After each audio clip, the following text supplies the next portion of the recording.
And now, a dramatic reenactment. Wait, that's not silver. Oh. Hey everybody, it's Rob from Flailthroughs. This is Gundam Battle Operation 2, and yeah, the suit I dropped a couple of weeks back and have been trying to get something good with is the Destiny Gundam. I really like it. It's got a bunch of fun tricks.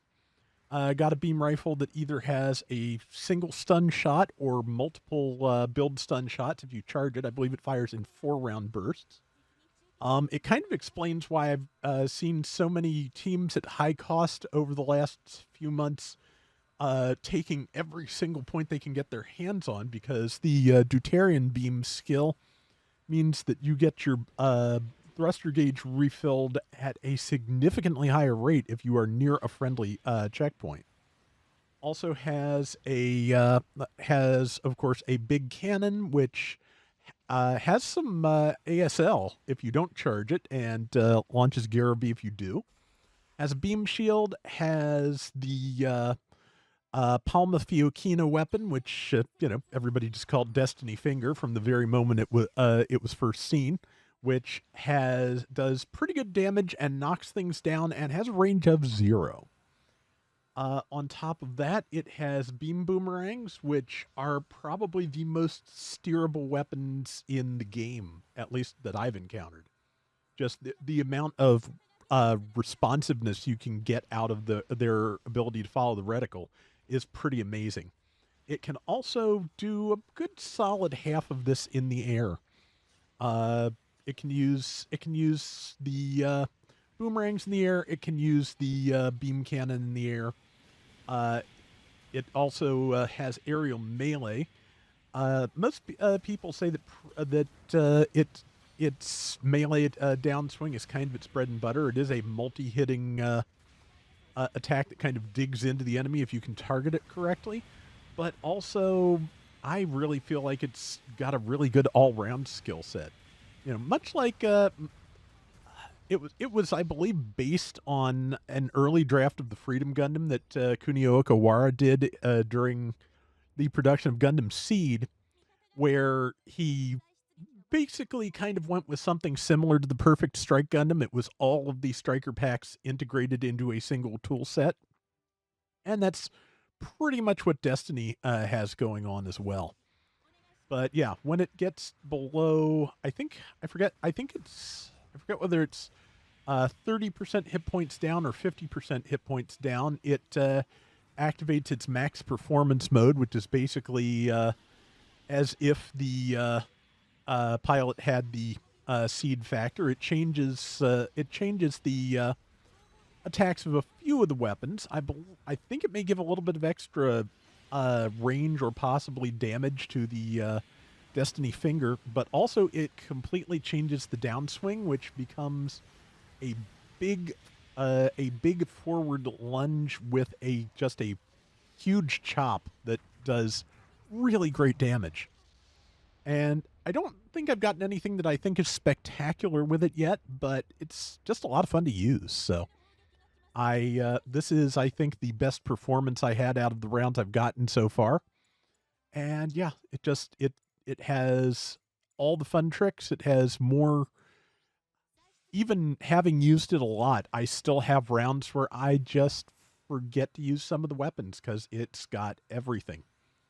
But yeah, I really do like it. I hope it becomes more widely available at some point. I'm sure it will, just at some point, later this year, later this month, 2027, who knows.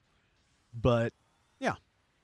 And one of the things that I do have trouble with it is it does, of course, have flap booster. Yeah, there's the nice multi-hit downswing. It does have flap booster, and of course, most of its weapons can be fired in the air, but cannot be fired while boosting. I think even under max performance, that remains true. So, man, I explode a lot here. But but yeah, most of those weapons, since you can't be boosting, you have to let go of the flap booster and just go into free fall to get some of those attacks off. And just figuring out when that is and when it's worth it is the trick for me so far. But again, the ASL on the cannon and the cannon and the beam rifle really handy. The beam rifle, when it is charged and does its 4-shot volley, does have ASL. So yeah, just having some aim assist while you're dropping out of the air and firing a beam rifle at somebody, pretty handy. And also handy for shooting around your allies, like there. So yeah, again, I really like it. I lucked out. I think I mentioned I actually got another platinum crate after this, and that wound up being a repeat Sinanju Stein.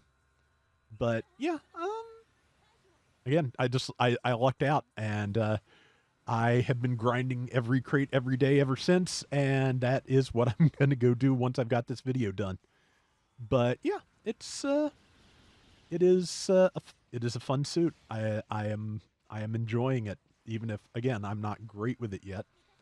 I like everything else. I think I had a more attack focused build at first, and then went to more to defense as I got myself good and wrecked a few times. But yeah, it's also as a general, it is a pretty good foil for Wing Zero because it has enough tricks to keep Wing Zero from running too wild most of the time. And yeah, so I'm just going to chase that down. Except I'm out of boost and it's not. But again, those nice steerable boomerangs. Again, you can do some really neat tricks with those.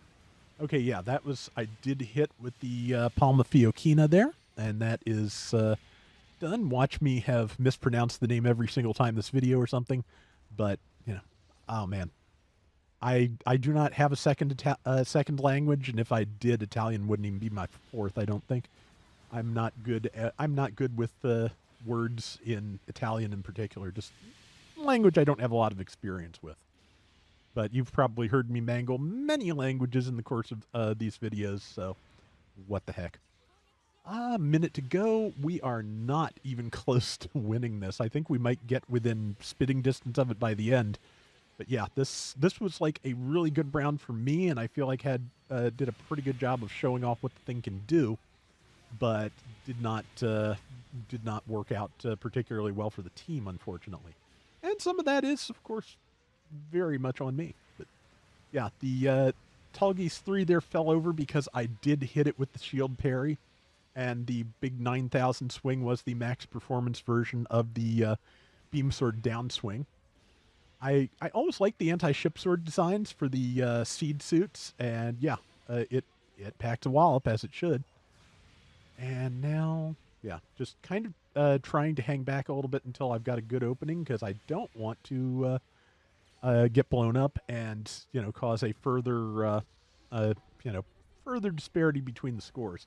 But yeah, thanks especially to the rest of the team. We got so close on this, but not quite there. But yeah, I do like this thing. And let's see. And I swept the board. 121,000 damage, 4,000 out of 14K, 1,000 assist, and top diversions, only 4 and 3, but first overall. So yeah, I'll take that. And that is going to do it for today's Gundam Battle Operation 2. We will be back soon with more. Till next time, everybody take care and have fun. Later.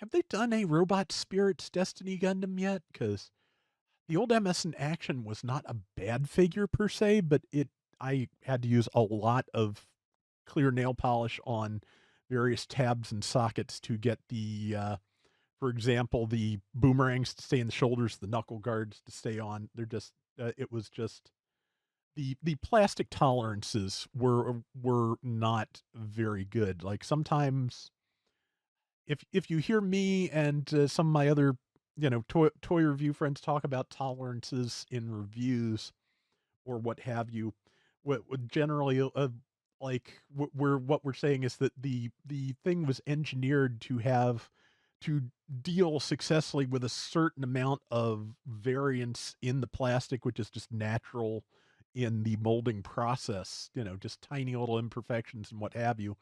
And just for whatever reason, the copy of the figure we are looking at didn't make it, just fell outside that range. And stuff falls off.